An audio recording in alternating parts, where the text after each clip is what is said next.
성도 여러분 안녕하십니까? 우리 2019년 제2기 안신학교 작년 교과 총 제목이 가정의 사계절입니다.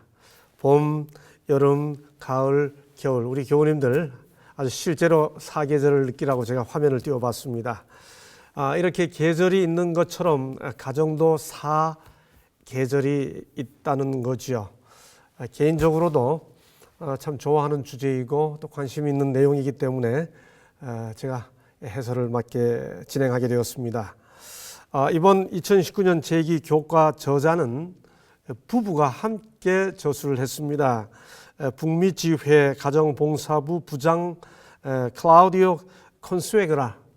제가 보니까 아마 스페인 계통의 목사님이 아니실까 싶은데요. 파멜라 콘수에그라 하여간 두 부부 목사님 부부가 이 교과를 저술했는데 클라우디오 목사는 1976년에 우리 신앙을 시작했습니다. 제가 보니까 제가 교회를 나오기 시작한 때하고 거의 비슷합니다. 제가 74년에 교회를 나와서 75년도에 침례를 받았으니까 저와 신앙 연조가 거의 비슷하지 않나 싶고요. CUC, 콜롬비아 유니언 컬리지, 요즘 워싱턴 어드밴티스트 유니버시티로 이름을 바꿨죠. WAU에서 신학을 전공했고 이후에 결혼과 가족 관계를 엠퍼시스로 해서 상담 심리학을 석사 과정에서 공부했습니다. 레드포드 대학교라고 하는 곳이었어요. 이후 앤드루스 대학교에서 가정사역을 전공으로 디민 목회학 박사 과정을 받았습니다. 그 사모는 모태교인이고요. CUC에서 교육학을 전공했습니다. 두 분 소개 내용을 보면 대학 시절에 두 분이 만나서 결혼에 이르죠. 이후 같은 레드포드 대학교에서 이 사모님은 교과 과정 커리큘럼을 전공으로 교육학 석사학위를 받습니다. 이후 앤드루스에서 PhD 리더십 전공으로 PhD를 받습니다. 그 사모는 미네소타 합회 내에서 우리 삼육학교 교사와 교장으로 봉사를 하죠. 이후 부부가 함께 북미지회 가정봉사부로 부름을 받아서 지금 열심히 사역을 진행하고 있는 분들인데 보시는 대로 가정봉사부에서 일하고 있고 상담 심리학을 전공하고 교육학을 전공했기 때문에 이번 교과에 이 상담 내용 혹은 심리학 내용 그다음에 이 교육학 내용이 아주 깊이 녹아져 있는 사실들을 우리 함께 교과를 진행해 가면서 느낄 수 있으실 겁니다. 자, 이번 열세 안식일 교과 전체 내용입니다. 제1과는 생애의 리듬, 우리의 선택, 변화에 대비함, 혼자일 때, 가족을 위한 조언, 왕의 연가, 왕의 노래, 사랑의 노래 그 뜻입니다. 가족 연합의 비결, 자녀 양육의 시기, 상실의 때, 작은 시련의 나날, 믿음의 가정, 그대의 집에서 무엇을 보았을까, 마지막 때의 마음을 돌이킴. 이렇게 13개의 주제를 가지고 앞으로 3달 동안 13 안식일 동안 교과 공부를 하게 될 터인데 이 교과 저자는 총론에서 이 교과 전체 내용을 이렇게 요약하고 있습니다. 이번 기 교과는 타락한 세계 속에서 사는 우리가 경험해야 하는 삶의 주기에 대해 공부한다. 여러분 이 주기라는 말에 좀 초점을 맞춰주시기 바랍니다. 사이클이라는 거죠. 봄, 여름, 가을, 겨울 4계절이 지나갑니다. 가정의 4계절이라고 그랬잖아요. 삶의 주기, 한 사람도 태어나서 죽을 때까지 이렇게 주기를 따라 이렇게 어떤 변화를 겪는다는 거지요. 그런데 이어서 총론에서 이렇게 말합니다. 특별히 우리 대부분이 경험하는 한 곳을 중심으로 그 주기들을 살펴볼 곳인데 그곳은 바로 가정이다. 총론에서 이렇게 말하고 있습니다. 그러니 우리 개개인의 삶의 주기를 따라 쭉 살펴보되 그 초점을 가정에 맞춰서 살펴보니 그 주기를 사계절이라고 봄, 여름, 가을, 겨울이라고 표현하면서 이 주기를 살펴보게 된다는 겁니다. 여러분, 가정의 사계절도 한 사람의 삶의 주기에 따라 이루어지는 거죠. 우리가 젊을 때 결혼하고 아이 낳고 기르고 그리고 아이들 출가하고 이게 다 우리 개인의 성장 아닙니까? 그러니까 개인의 삶의 주기를 이해해야 가정의 주기도 이해할 수 있게 되겠죠. 그 표현을 이 과정책 총 제목이 가정의 사계절 이렇게 표현하고 있죠. 자, 그러면 이제 그 첫 주를 시작해 보겠습니다. 제1과 4월 6일입니다. 우선 우리 첫날에 이번 주에 공부하게 될 전체 내용을 살펴보죠. 일요일은 제목이 태초에, 월요일은 생애의 리듬, 화요일은 예상치 못한 일들, 수요일은 전환, 목요일은 상호작용, 금요일은 총정리입니다. 여러분, 제목만 봐서는 이번 주에 진행될 내용 전체가 파악이 안 되시죠?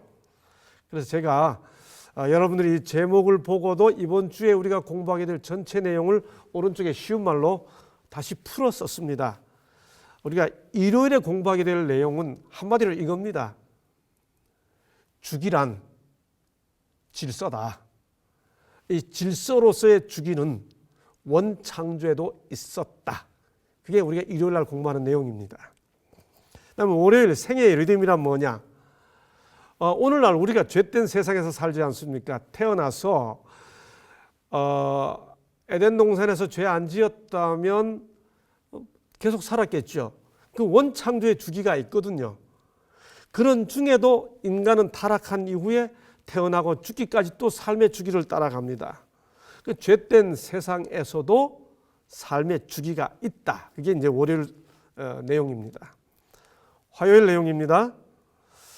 그런데 인생에는 죄로 인해 이 주기를 깨트리는 예기치 못한 일들이 발생한다. 여러분, 여름에도 얼음이 하늘에서 떨어지죠. 우박이 오지 않습니까? 요즘엔 뭐 겨울이 봄 같고 봄이 여름 같고 여름이 뭐 가을 같고 뭐 순식간에 또 가을이 겨울 같고 주기를 깨뜨리는 일들이 한두 번 아니지 않습니까? 마찬가지로 우리의 삶의 계절에도 개인의 삶의 주기에도 가정의 사계절에도 그런 일들이 발생될 수 있다고 하는 사실을 먼저 살펴보고 이제 주기를 살펴보는 거죠. 수요일 전환이라는 말, 제가 생각할 때 우리 교우님들이 이 주기라는 관점에서 살펴보는 이 전환이라는 개념을 많이 충분히 파악하기가 그냥 파악하기는 교과책만 봐서는 오해하지 않을까, 어렵지 않을까 생각하는 주제인데요. 이 전환이라는 이 표현은 쉬운 말로 하면 계절로 말하면 봄, 여름, 가을, 겨울로 말하면 환절기라는 게 있지 않습니까? 영어로 transition. 환절기는 힘들죠. 근데 환절기를 잘 보내야 건강하지 않습니까? 감기 걸리지 않고. 마찬가지로 인생에도 한 사이클에서 다음 사이클로 넘어가는 이 전환, 트랜지션, 이 전환의 시간들이 있다는 거죠. 가정에서도 마찬가지입니다. 그런 이 계절로 말하면 환절기 같은 시기, 그 인생 주기의 어떤 그 트랜지션, 전환의 시기가 있기 때문에 이때를 오히려 위기의 때이지만 우리가 늘 가지고 있는 어떤 습관을 변화시키는 기회로 삼을 수 있다. 그게 수요일 소지의 내용입니다. 목요일 상호작용, 이걸 풀이하면 인간의 주기에 따라 살아가는 생애의 리듬에서 특별히 혼자서 아무리 결심해도 어려운데 가족들이 서로 영향을 주고받기 때문에 가족의 상호작용이 이 주기를 따라 살아가면서 우리가 건강하고 행복하게 살아가는데 대단히 중요한 요소다. 그게 목요일 소재 내용입니다. 제가 이 전체 교과책을 제가 열세 안 시킬 걸 이미 다 살펴봤는데 제가 살펴보니까 역시 예상했던 대로 이 저자가 부부가 함께 상담 전공하고 상담 심리학을 전공하고 교육학을 전공한 분들이기 때문에 주기라는 표현은 발달 심리학에서 기본적으로 사용되는 용어지요. 또 그것을 가족을 중심으로 해설하겠다라고 했기 때문에 소위 가족 치료, 학문적으로 이 상담 심리학 중에서도 발달 심리 그리고 가족 치료라는 개념이 여기에 학문적으로 아주 그 말씀과 함께 깊이 녹아 있는 것을 살펴볼 수가 있었습니다. 이제 이런 내용으로 매일매일의 소재를 하나씩 살펴보도록 하죠. 오늘 첫날 태초입니다. 이미 설명드린 대로 이 첫날의 내용은 아주 간단히 말씀드리면 주기란 하나님의 창조 사역 속에 포함되어 있었다. 그 내용입니다. 여러분 창세기 1장 14절을 보면 하나님이 이르시되 하늘의 궁창에 광명들이 있어 낮과 밤을 나누게 하고 그것들로 징조와 계절과 날과 해를 이루게 하라 그렇게 말했죠. 우리 한글 개역에는 징조와 사시와 일자와 연한 그렇게 표현되어 있었죠. 저는 지금도 궁금합니다. 만약 인간이 범죄하지 않았더라면 범죄하지 않은 세상에서의 계절 변화는 그 주기는 어떻게 진행되었을까? 범죄하지 않은 원 에덴 동산에서의 사시는 어떻게 전개되었을까? 궁금할 수밖에 없죠. 여하튼 중요한 메시지는 뭐예요? 사이클이란 원창조 질서 속에서도 있었다는 겁니다. 그래서 심지어 창세기 8장 22절에 보면 범죄하고 홍수가 끝난 다음에 이렇게 말하죠. 땅이 있을 동안에는 심음과 거둠과 추위와 더위와 여름과 겨울과 낮과 밤이 쉬지 아니하리라. 물론 원창조에 없던 추위와 더위란 단어가 언급되었지만 여기 이 구절에서 우리가 주목해야 할 중요한 포인트는 여름과 겨울과 낮과 밤이 다시 말해 사이클이 쉬지 아니하리라.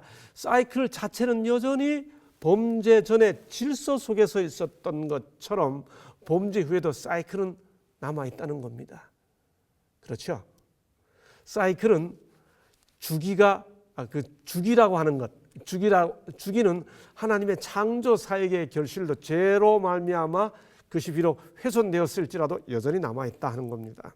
심지어 이사야 66장 22절로 23절에 보면 내가 지을 새하늘과 새 땅이 내 앞에 항상 있는 것 같이 너희 자손이 매월삭과 매안식일에 시간의 사이클이 새하늘과 새 땅에서 있을 것이 예언되고 있지 않습니까? 교과책 11쪽은 그래서 이 사실을 이렇게 설명합니다. 하나님의 창조는 혼돈과 공허에서 질서와 체계의 방향으로 이루어졌습니다. 세상의 창조는 하나님의 계획과 설계를 따라 진행되었고 그분의 성품이 반영되었습니다. 무슨 말이에요? 하나님의 질서를 만든 혼돈에서 질서를 만드는 하나님의 창조 사역 중에 주기 창조가 포함되어 있었고 그 주기 창조는 하나님의 창조, 다시 말해 질서와 체계의 한 단면으로 포함되어 있었다. 이것이 첫날 일요일 소재의 내용입니다. 이제 다음 날 살펴볼까요? 월요일입니다. 생애의 리듬. 교과책을 보시면 거기 생애의 리듬을 밝혀주는 여러 성경절들을 다른 설명 없이 쭉 인용해 놓았습니다. 제가 그 성경절들을 쭉 살펴보니까 다음과 같이 정리할 수 있었습니다. 여러분 화면을 보시면서 빨갛게 글자를 표시해 놓은 부분은 제가 이 생애의 리듬에 따라서 구분해 놓은 첨가해 놓은 해설입니다. 전도서 3장 2절에 날 때가 있고라고 하는 이 구절은 인간에게 출생이 있다는 거죠. 창세기 21장 8절에 아이가 자라매 젖을 떼고 이삭이 젖을 떼는 날에 뭐예요? 유아기 성장을 이야기해 주는 구절이지요. 사사기 13장 24절에 그 아이가 자라매 삼손의 성장을 말해 주잖아요. 일종의 아동기 소년기를 거쳐가는 거죠. 잠언 5장 18절에 보면 내가 젊어서 취한 아내를 즐거워하라. 뭐예요? 청소년기를 지나서 청년기에 이르러 결혼하는 이야기입니다. 창세기 15장 15절에 보면 아브라함 보고 하나님께서 너는 장수하다가 다시 무슨 이야기입니까? 장년기를 지나 이렇게 살아가다가 그런 뜻이잖아요. 사사기 8장 32절에 보면 기드온이 나이가 많아. 발달 과정으로 이야기하면 뭡니까? 노년기에 이른 거죠. 그러다가 그 같은 성경절에서 나이가 많아 죽음의 묘실에 장사되었더라, 사망하는 겁니다. 그러니까 이 교과책 이 월요일 소재에서 여러 성경절을 인용해 놓은 것을 생애의 리듬, 생애의 주기에 따라 정리하면 출생, 유아, 아동, 소년, 청년, 청소년, 청년, 장년, 노년, 사망, 그 일생의 주기를 나타내주는 순서대로 성경절을 제공해주고 있는 거죠. 다시 말해 우리는 성경절을 통해서라도 인생의 주기, 즉 리듬을 발견할 수 있다는 겁니다. 그 리듬을 하나의 그림으로 표현해 보면 이렇게 인생의 사계절이라고 표현해 볼 수 있을지 모르겠습니다. 아이로부터 태어나서 소년, 청년, 장년, 그러다가 노년. 우리 교우님들은 지금 이 교가를 함께 보시는 교우님들은 지금 사계절로 표현하면 어디쯤 계시나요? 어떤 교우님은 청년기, 어떤 분들은 대개 장년기, 더 많은 교우님들이 지금 노년기, 겨울쯤에 이르렀나요? 사계절이 있는 거죠. 이 사계절, 인생의 주기를 표현하는 것은 사실 우리 동양에도 있죠. 여기서 잠깐 이게 인생의 주기를 살펴보는 것은 성경만이 아니고요. 이게 하나님께서 비록 타락했을지라도 인간이 주기를 따라 생애하도록 해줬기 때문에 인생의 주기가 계속 있어요. 그를 동양과 서양에서, 동양에서는 옛날부터 표현했고 서양에서는 또 많은 학자들이 인간의 발달 과정의 어떤 한 면을 딱 주목하면서 인생의 주기를 과학적으로 살펴보기 위해 많은 관찰을 했습니다. 예컨대 노노를 포함해서 동양에서는 인생의 나이에 따라 이렇게 표현한 게 있었죠. 15살은 지학, 16살은 뭐라 표현하나요? 우리 관연한 딸이, 이렇게 이야기해요. 20살은 남자는 약관 20세, 여성은 방년 20세, 그 20살을 전후한 그러죠. 30세는 이립, 40세는 유혹받지 않는다고 해서 불혹, 50세는 이제 하늘의 뜻을 안다고 해서 명령을 안다고 해서 지천명, 60세는 남의 말을 잘 듣는다고 해서 귀가 순해지니까 이순, 이제 61세는 한 갑자가 돌았다고 해서 환갑, 회갑, 화갑 이렇게 표현하죠. 이제 거기서 한 칸 더 나갔다고 해서 62세는 진갑, 70세는 종심 혹은 고희라고 하죠. 77세는 희수, 이게 이제 파자해서 하는 말입니다. 80세는 산수, 88세를 미수. 왜 미수라 그러나요? 이 쌀미자를 이렇게 파자 해보면 위도 팔자, 아래도 팔자 아닙니까? 그래서 88세를 쌀미자를 써서 미수, 90세를 졸수, 역시 구자와 십자로 파자한 거죠. 99세를 백수, 100세를 상수, 이렇게 인간의 나이 따라 그 사이클을 이 동양 언어 한자 문화권에서 이렇게 표현하죠. 지금 보시는 이 내용은 소위 학자들이 학문적으로 인생의 주기를 쭉 나름대로 살펴본 이론들입니다. 가장 유명한 것이 우리 교우님들 한번 상식으로 한번 들어보시죠. 우리 아시는 분들 많은 교우님들이 상식으로 아실 겁니다. 프로이드가 말한 소위 인생의 주기 나름대로 관찰한 게 있죠.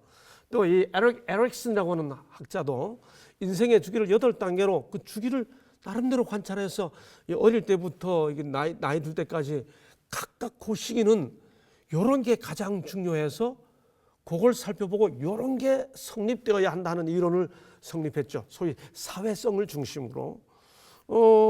제일 밑에 레빈슨이라고 하는 다니엘 레빈슨이라는 학자는 보세요. 그가 쓴 책 제목이 재밌습니다.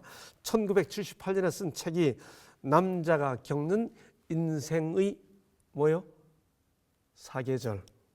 1996년에 여자가 겪는 인생의 사계절. 이번 교과 제목이 뭐라고요? 가정의 사계절 아닙니까? 교과 저자가 상담 심리학을 전공하신 분이에요. 또 교육학을 전공하신 분이에요. 이 가정봉사업에서 일하시는 분들이죠. 제 생각에 틀림없이 이 레빈슨의 책을 아주 익숙히 아는 분일 겁니다. 재미있게도 이 첫날 제목하고요, 둘째 날 제목 선택이라는 말이 나오는데 이 첫날 주제와 두 번째 주 주제가 이 레빈슨 이론의 아주 기본 체계입니다. 어쩌면 이렇게 이런 이론들을 잘 원용해서 우리 삶에 적용하기 위해 이렇게 녹아 있는 그런 것이 짐작이 됩니다. 예, 인간의 생애 리듬은 다양한 모습으로 나타나죠. 한번 우리 간단하게 아주 상식으로 한번 정리해 볼까요? 인간의 성적 관심을 대상으로 인간의 주기를 살펴볼 수 있어요. 보니까 애들은 태어나자마자 뭐 동양 아이들이든 서양 아이들이든 누구를 막론하고 다 뭘 하나요? 손가락을 빨아요. 그래서 한 살 요때까지는 아이들이 모든 관심이 입에 머물러 있기 때문에 요때를 구강기라고 부르자. 조금 더 나이 들어서 두세 살 되면 애들이 다 이 대변 소변을 잘 봅니다. 요때 요 대변 소변 보는 요런 이게 배변 훈련이 잘 훈련을 받아야 된다. 요때 이게 잘 안 보고 잘못하다 보면 좀 전문적인 용어로 고착되면 훈련 잘 못 받으면 고집이 생긴다. 그래서 한 살부터 세 살까지의 관심을 학문기. 그래서 조금 더 나이 들면 애들이 뭐라고 그래? 미운 세 살이라고 그러잖아요. 고집 생기죠. 그러다가 요때는 아이들이 특별히 남자아이는 엄마를 톡 차지하려고 그럽니다. 딱 톡 차지하려고 그러는데 엄마는 내 거야 그렇게 하고 싶은데 가만히 보니까 엄마가 누구한테 안겨 있어요? 아빠한테 안겨 있죠. 아빠가 미워져요. 엄마 내 거야 이렇게 할 수 있는 거죠. 이렇게 남자아이가 엄마가 자기 거라고 소유하고 독점하고 싶은데 아빠에게 속해 있는 것을 보면서 아빠에게 어떤 적대심이 생긴다. 이걸 전문용어로 오이디푸스 콤플렉스라고 그러죠. 이렇게 그 이성으로서의 엄마를 독점하고 싶은 그런 것을 가리켜 남근기 이렇게 불렀고, 이때보다 조금 더 나이가 들면 애들이 이성에 관심이 없어요. 뭐죠? 남자애는 남자애끼리, 여자애는 여자애끼리 놀죠. 이렇게 해서 성에 대한 관심이 이렇게 잠재돼 버립니다. 잠복기. 그게 대개 6살에서 12살까지. 그 다음에 12살을 딱 넘어가면 애들이 전적으로 이성에 대한 관심이 정상적일 때 나타나게 되죠.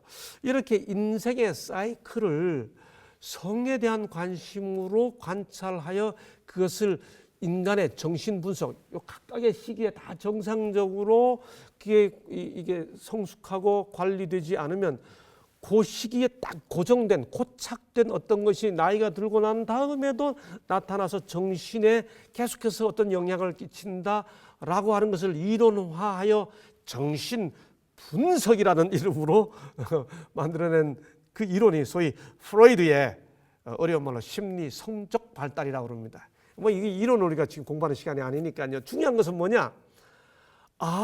이런 모습으로도 삶의 사이클이 있구나. 뭔가 사이클이 있다는 거죠. 죄 지은 상황에서도 인간에게 이런 사이클이 있기 때문에 과학자들이 이런 걸 찾아내는 거죠. 아까 말씀드렸던 에릭슨이라는 사람은 이 사회성을 중심으로 보니까 한 살 전까지는 엄마를 신뢰해야 돼요. 신뢰하는 게 잘 교육받아야 희망이 자라게 되고, 그 다음에 2살부터 3살 때는 내가 할 거야 이렇게 미운 3살 얘기하잖아요. 이때 훈련을 잘 받아야 의지력이 길러지고, 그 다음에 4살부터 5살 때 때는 다 자기 혼자 하려고 그럽니다. 그럴 때는 주도, 이게 안 되면 죄책감을 느끼는데 이렇게 해서 목적의식이 생기고, 6살부터 11살까지는 잘 훈련받아야 근면이 생기면서 능력이 생기고, 그 다음에 청소년기는 이때 훈련을 잘 받아야 정체감을 느끼죠. 그래야 성실해지고, 거쳐서 55세 이상이 되면 인생을 다 통합하면서 모든 것을 다 관조할 수 있는 지혜가 생긴다는 거죠. 역시 뭐예요? 이렇게 해서 다른 사람과 이 사회 속에 살아가는 인간의 능력들이 어떤 그 삶의 주기를 따라 이런 모습으로 잘 길러진다고 하는 사회성 발달의 삶의 사이클, 일종의 발달 사이클이죠. 발달 주기죠. 보여준 겁니다. 또 다른 그게 이제 아까 말씀드린 에릭슨의 심리 사회적 발달 단계라고 말합니다. 발달 심리학이지요. 어떤 사람은 인간의 판단력이 어떻게 발달할까? 그래서 우리가 뭐가 틀리고 뭐가 옳고 이리 갈까 저리 갈까. 근데 애들이 보니까 아주 어릴 때는 그저 딱 감각적으로만 움직이더니 나이가 조금 더 들어서는 뭔가 판단하기 시작해요. 뭔가 판단하긴 하는데 예를 들어서 똑같은 양의 물인데 이 물을 요런 병에 담았을 때하고 넓은 그릇에 담았을 때 이게 물 양이 똑같다는 걸 판단 못해요. 조작을 못합니다. 그래서 그때를 전조작기. 그 다음에 좀 더 나이 들고 나니까 3 더하기 4는 7인데 7 빼기 4는 3이다. 이게 뭐예요? 구체적으로 조작합니다. 그 다음에 분수도 풀어요. 그런 걸 형식적 조작기. 인간의 판단이 어떻게 발달해 가느냐, 사이클을 따라가느냐를 보고 인지 혹은 판단력의 단계로 인간의 삶의 사이클을 조사한 것이 저 유명한 삐아제의 인지 발달 주기죠. 이 삐아제의 인지 발달 단계를 완전히 인간의 도덕성을 중심으로 다시 인습 단계, 전 인습 단계, 후 인습 단계, 맨 처음에는 그저 벌 주면 하고 벌 안 받으면 안 하고 하다가 조금 더 나이 들어서는 당근을 줘야 보상을 줘야 하고 그 다음에는 조금 더 나이 들어서는 교통법규를 지키고 하다가는 아예 인류를 위해 내가 착한 일을 해야지. 이렇게 도덕성이 또 이렇게 나이 따라 발달돼 가더라. 삐아제의 그 이론을 그대로 적용한 것이 콜복의 도덕성 발달 단계. 다 잊어버리셔도 됩니다. 중요한 것은 뭐냐? 그것이 도덕성이 됐든 인지가 됐든 아니면 사회성이 됐든 아니면 성에 대한 관심이 됐든 인간은 이렇게 주기를 따라 각각의 요소들이 발달돼 가고 주기를 따라 어떤 모습들이 나타나더라 하는 거죠. 하나님께서 인간이 비록 타락했더라도 주기가 딱 끝나게 하지 않고 주기를 따라 살아가게 해 주신 것을 통해 사람들이 이렇게 주의 깊게 그것을 찾아내고 또 이론화하고 학문화한 것이요. 지금까지 설명드린 그 내용을 한 칸의 슬라이드로 딱 정리하면 이렇게 나오는 것입니다. 이러는 중에 이것을 계절로 표현한 사람이 아까 말씀드린 다니엘 레빈슨입니다. 하버드 대학교를 거쳐서 예일 대학교에서 이렇게 평생을 보낸 분인데요. 이분이 아까 소개해드린 남자가 겪는 인생의 4계절, 여자가 겪는 인생의 4계절. 우리 인생에도 봄, 여름, 가을, 겨울처럼 계절이 있다는 거예요. 특별히 이분은 이 장년들의 삶을 중심으로 인생의 발달 단계를 4계절로 표현했는데 여러분 계절은 반드시 봄에서 여름으로 넘어갈 때 뭐가 있나요? 환절기가 있죠. 여름에서 가을로 넘어갈 때 봄에서 여름 넘어갈 때 환절기 꽃가루 날리면 사람들이 다 알러지 때문에 고생하잖아요. 가을에서 겨울 넘어갈 때 이 가을 알러지 때문에 또 고생하지 않습니까? 그래서 이분은 인생을 4계절로 표현한 다음에 그 계절에서 계절로 넘어가는 환절기가 힘든 것처럼 인생의 4계절에서도 환절기 넘어가는 게 참 힘들기 때문에 이 환절기 잘 보내야 된다고 하는 이론을 이렇게 설명했습니다. 그래서 주로 성인기를 중심으로 나이를 구분했는데요. 17살부터 22살이 성인 초기 전환, 17살부터 40살까지가 초기 성인 초기. 그 다음 40살부터 60살까지가 성인 중기, 그 다음에 60살 이상이 성인 후기, 이렇게 구분을 하는데 그 중에서 각 기의 처음 5년을 전환기라고 표현했습니다. 다시 말해 17살부터 40살까지가 성인 초기라면 그 17살부터 처음 5년인 22살까지가 성인 초기 전환기, 40살부터 60살까지가 성인 중기라면 40살부터 처음 5년인 45살까지가 중기 전환기.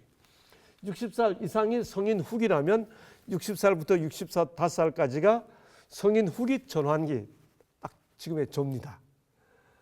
예, 인생 성인 후기를 잘 보내려면 이 60살부터 65살까지를 이 환절기, 인생 환절기를 잘 보내야 된다. 이제 이렇게 이론을 설정한 거죠. 자, 여기서 우리가 교과책이 제공해 주는 대로 한 성경절을 살펴봅니다.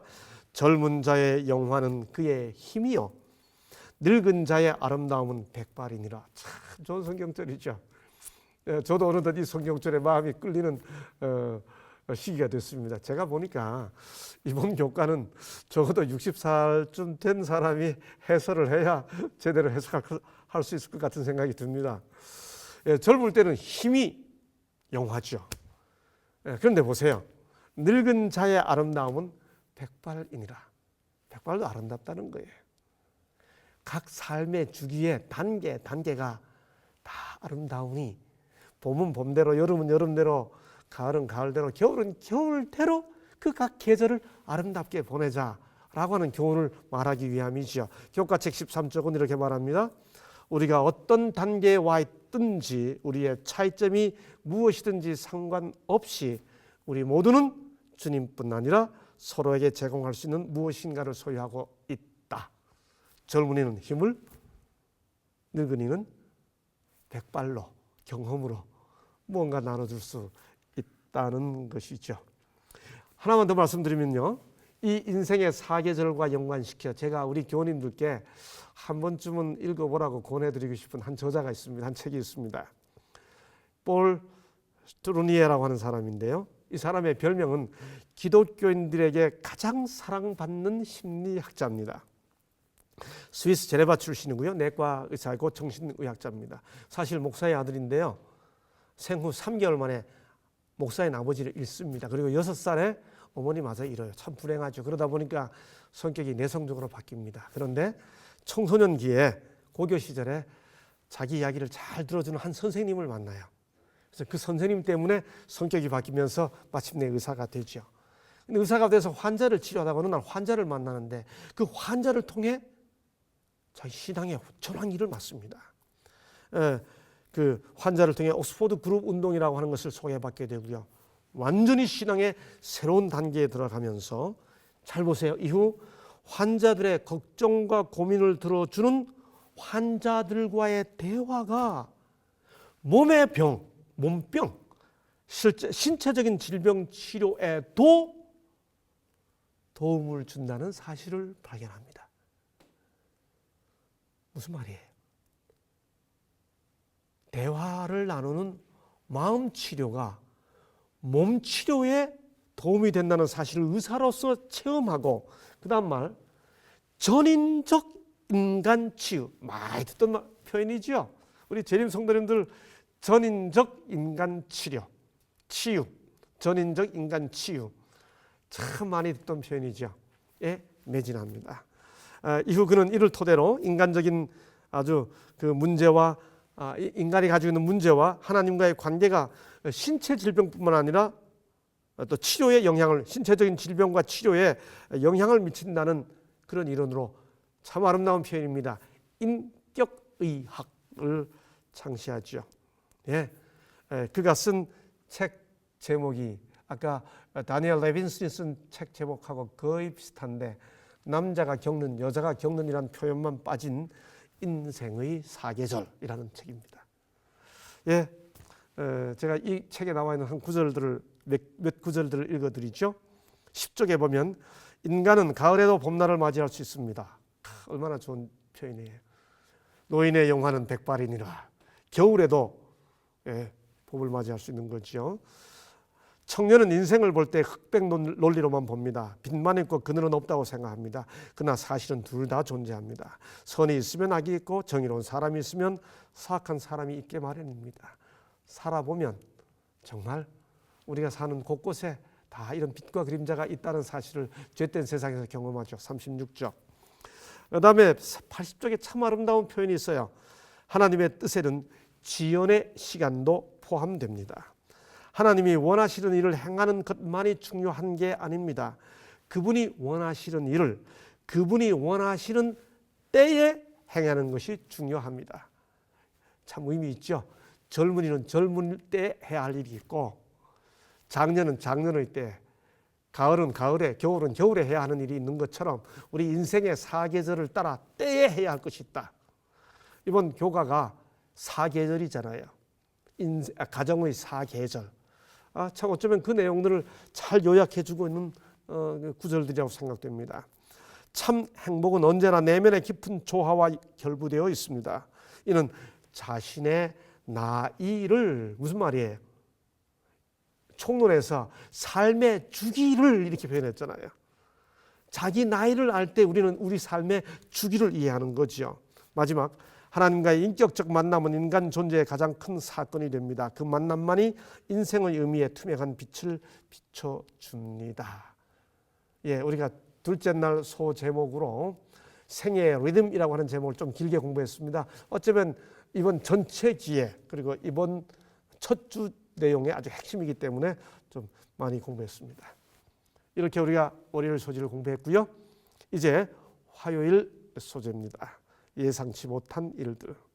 교가 14쪽은 이렇게 설명합니다. 우리 중에도 예상치 못한 부정적인 일을 경험해보지 못한 사람은 없을 것이다. 인생은 아무 문제 없이 순탄해 보이다가도 어느 날 갑자기 아무 예고도 없이 모든 것이 바뀌고 우리의 삶과 가족의 생활까지 이전과 완전히 다르게 변하기도 한다. 예, 한여름에 우박이 내리는 것처럼 우리 삶에도 정말 예기치 못한 일들이 갑자기 찾아오죠. 주기가 있지만 그 주기를 깨뜨리는 일들이 발생이 되죠. 가정의 사계절에서도 마찬가지죠. 두 사람이 만나 아이를 낳고 아이를 양육하고 아이를 출가하고 그리고 두 사람이 남아 이제 함께 삶을 아름답게 마무리해야 되는 이 삶의 주기를 깨뜨리는 일들이 가정의 사계절 속에서도 발생이 되죠. 예, 그 모든 일들은 예기치 않게 생기는 일들이죠. 마치 아벨이 예기치 못하게 형에게 죽임을 당한 것처럼 요셉이 정말 자기는 전혀 예상치 못하고 형제들에게 팔려서 애굽으로 끌려간 것처럼 욥이 어느 날 갑자기 아내로부터 차라리 저주하고 죽으라고 하는 말을 듣게 된 것처럼 하나님을 저주하고 죽으라고 하는 말을 듣게 된 것처럼 이 모든 일들이 예상치 못하게 다가오지요. 예, 제가 찾다 보니 우리 아마 정부 사이트에서 올라 있는 내용 것 같아요. 우리의 가정도 형성기가 있고 확대기가 있고 축소기가 있죠. 이 가정 사계절의 사이클을 깨뜨리는 예상치 못한 일들이 우리 삶 속에서 발생됩니다. 그건 현실이에요. 우리가 주기를 이야기할 때 이런 상황을 인지하고 알고 함께 살펴보는 거죠. 그러나 이런 예상치 못한 일들이 사탄에 의해 우리가 교과책에 보면 사탄이 우리에게 위험을 준다고 설명해 주고 있죠. 있음에도 불구하고 우리의 정상 일반적인 삶 속에서 우리는 주기를 이해하고 또 준비해야 하는 거죠. 이제 수요일 소재입니다. 전환. 예, 아까 말씀드린 대로 이 전환은 갑자기 뭘 바꾼다라고 하는 개념이 아니고요. 우리 삶의 계절에 있어서 가정의 주기에 있어서 삶의 주기에 있어서 가정의 계절에 있어서 전환을 의미합니다. 교과책 16쪽은 이렇게 설명합니다. 인간은 습관의 동물이다 라는 말이 사실이다.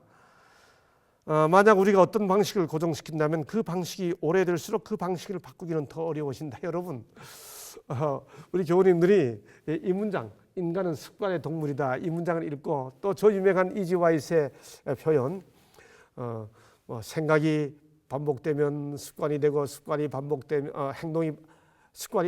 생각이 반복되면 행동이 되고 행동이 반복되면 습관이 되고 습관이 반복되면 품성이 되고 품성이 고정되면 운명이 된다. 그래서 우리는 생각을 바뀌면 우리의 행동이 바뀌고 행동이 바뀌면 뭐 이런 또 유명한 심리학자들이 한 얘기.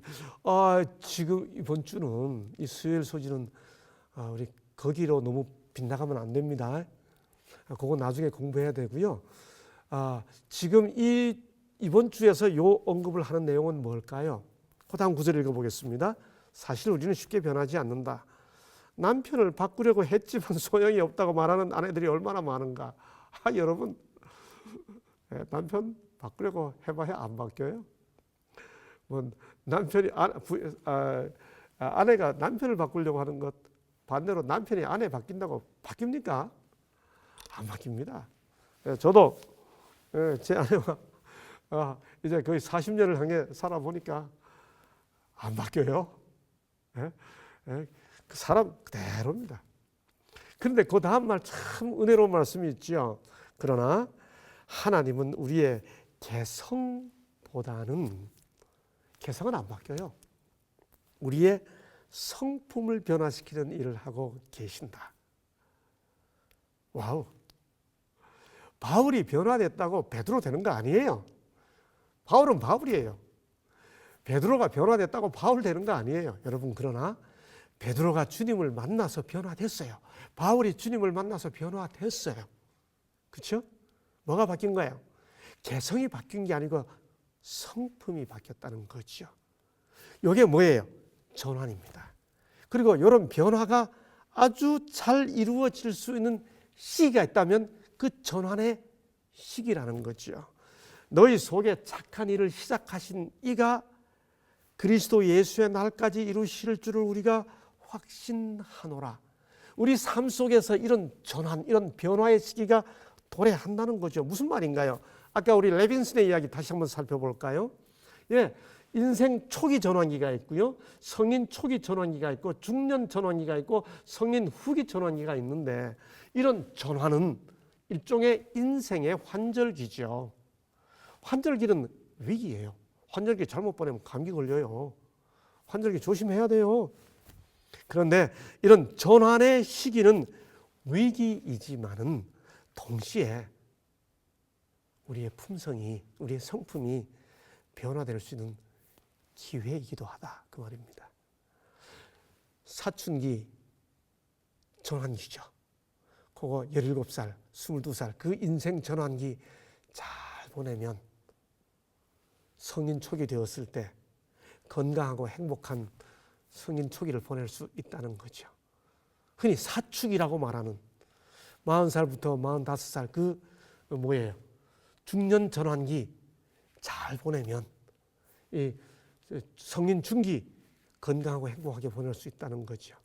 저처럼 성인 후기 전환기 60살에서 65살 여러분 유튜브 많이 보셨죠? 우리 한국의 100살 되신 한 노 교수님이 100년을 살아보니 이런 강의하신 거 들어보셨죠?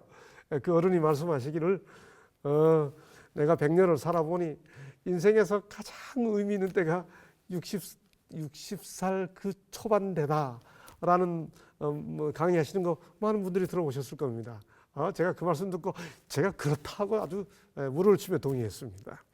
이 시기 잘 보내면 성인 후기 건강하고 행복하게 보낼 수 있다는 거죠. 그런 의미에서 전환은 아까 뭐라고 그랬어요?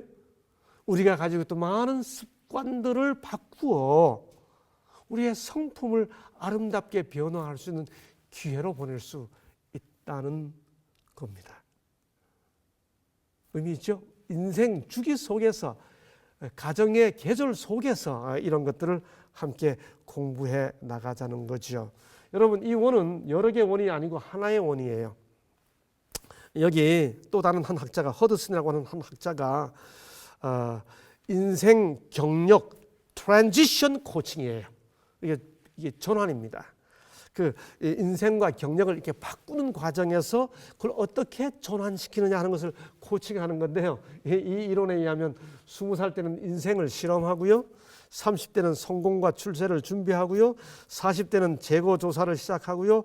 50대는 중년과 화해하고요. 60대는 인생을 재설계하고요. 70대는 잃은 것도 많지만 얻은 것도 많다고 생각하고요. 80대는 앉아서 죽임을 기다리지 않고요. 90대는 삶을 정리하고 요약한다. 우리가 100살을 산다고 생각하고 100세 시대니까 이렇게 하려면 환경, 사회, 여가, 뭐 저기 보니까 개인, 커플, 가족, 우정, 친구 관계, 가족 관계, 뭐 이 모든 게 다 함께 작동되어야 한다고 하는 겁니다. 그러니까 이 전환을 잘 보내면 변화의 시기로 활용할 수 있다라고 하는 겁니다. 이게 수요일 소재 전환이라는 주제로 공부하게 되는 내용입니다. 이제 마지막으로 목요일 소재 상호작용입니다. 여러분, 이 전환에서 이미 아까 우리가 그 전문가가 학문적으로 코칭해 줄 때 뭐 개인 시스템, 그다음에 커플 시스템, 가족 시스템, 우정 시스템 했던 것처럼 이 전환의 시를 잘 보내요. 건강하고 행복한 그 인생 계절을 맞이하려면, 가정 계절을 맞이하려면 절대로 혼자 되지는 않습니다. 시스템 속에서 함께 해야 하는 거죠. 이 목요일 소재 상호작용은 바로 그것을 말해줍니다. 교과책 18쪽은 이렇게 말하죠. 우리는 대부분 동료들을 원하며 다른 사람들과의 우정을 갈망한다. 물론 강아지 같은 애완동물도 정겨운 동반자가 될 수 있지만은 깊고 의미 있는 그리고 삶의 변화를 가져오는 상호작용은 사람들과의 관계에서 상호 이루어지는 거죠. 요즘 짐승들과의 관계 속에서 이 외로움을 짐승들과 함께 상호작용하다 보니까 이제는 애완동물이라 안 하고 뭐라 그러나요? 반려동물이라고 표현하잖아요. 제가 말씀드리니까 갑자기 생각나는데 제가 어디서 읽었는지 잘 모르겠습니다만 들었는지 읽었는지 모르겠는데 어떤 사람이 백화점을 갔대요. 갔더니 막 어떤 그 귀부인하고 백화점 그 지하 시식 코너에 점원하고 싸우더랍니다. 사람들이 몇몇 모여서 듣고 있는데 보니까 내용인즉 그 시식 코너에서 귀부인이 그 음식을 자기가 안고 있는 강아지에게 먹였어요. 그러니까 점원이 깜짝 놀라가지고 그 왜 사람 먹는 음식을 더럽게 강아지에게 먹이냐 이랬더니 귀부인이 강아지를 안고 아니 우리 애 보고 더럽다니 우리 애가 얼마나 귀하고 깨끗한데 이렇게 해서 점원하고 다투더랍니다. 그걸 가만히 이 사람이 보고 있는데 갑자기 어떤 건장한 청년이 썩 나서더니 그 귀부인 편을 들면서 그 점원을 탓하더래요. 참 사모님 이분 정말 이게 무지하다고. 어떻게 이 강아지가 얼마나 깨끗한데 이런 거 모르고 있다고. 그러니까 이 귀부인이 모르는 사람이 편을 들어주니까 신이 나가지고 그렇죠? 그렇게 하는데 갑자기 이 청년이 그렇게 한 다음에 돌아서서 이 부인을 쳐다보면서 아주 불쌍하고 애처로운 눈빛으로 그런데 사모님 어쩌시다가 개를 낳으셨대요. 이렇게 말해서 아주 뒤집어졌다고 합니다. 우리 애 하니까. 여러분 짐승을 애완동물이 아니라 반려동물로 그렇게 키우고 있습니다만은 상호작용은 여전히 사람과 사람 사이의 관계 속에서 이루어지고 있죠. 우리는 대부분 다른 사람과 항상 교류하기 때문에 이런 상호작용은 삶의 변화와 리듬에 항상 영향을 미친다. 그래서 특별히 이 상호작용이 어디에서 건강하게 이루어져야 한다. 제일 끝에 보세요. 서로 상호작용은 서로에게 그리고 선악간에 영향을 미친다. 그래서 남들에게 영향을 주는 것이 불가피하다면 우리는 그것이 항상 선을 위한 것이 되도록 항상 노력할 필요가 있다. 특히 가족같이 가까운 사람들에게서 말이다. 우리 삶의 주기를 상호작용을 통해 행복하고 건강하게 우리 삶의 주기를 맞으려면 특히 가까운 사람들, 친구들, 그 중에서도 가족들, 가까운 사람들과의 상호작용을 이해하고 함께 주기를 따라 살아가고 있다는 사실을 깨닫고 가을에 있구나, 여름에 있구나, 봄에 있구나 하는 사실을 이해하고 그 각각의 주기의 특성을 헤아려 주도록 배려하고 보듬어 주는 것, 그게 우리에게 참으로 필요하다. 그래서 뭐라고 이야기하나요? 가족 치료가 필요하다고 말하잖아요. 여러분 이거는 한 사람이 어떤 아픔을 겪을 때 그 사람 개인만 치료해서는 해답이 안 나오고 그 사람이 속해 있는 가족을 함께 치료해야 된다고 하는 거죠. 가족 치료입니다. 그 가족 치료를 하기 위해서 가족 지도를 그리게 하죠. 지금 보시는 이 기호는 명료한 경계선, 애매한 경계선, 경직된 관계, 나와 아버지와의 관계, 좋으면 협력 관계, 경직됐으면 이렇게, 지나친 밀착 관계, 나와 형은 너무 밀접돼 있어. 이렇게 관계를 이런 기호를 통해 지도를 그리게 해보는 겁니다. 이런 지도를 통해 그 가족의 체계를 함께 상호 치료해 주는 것이 가족 치료죠. 예, 가족을 함께 만나잖아요. 예, 우리 아이가 달라졌어요. EBS에서 보셨죠?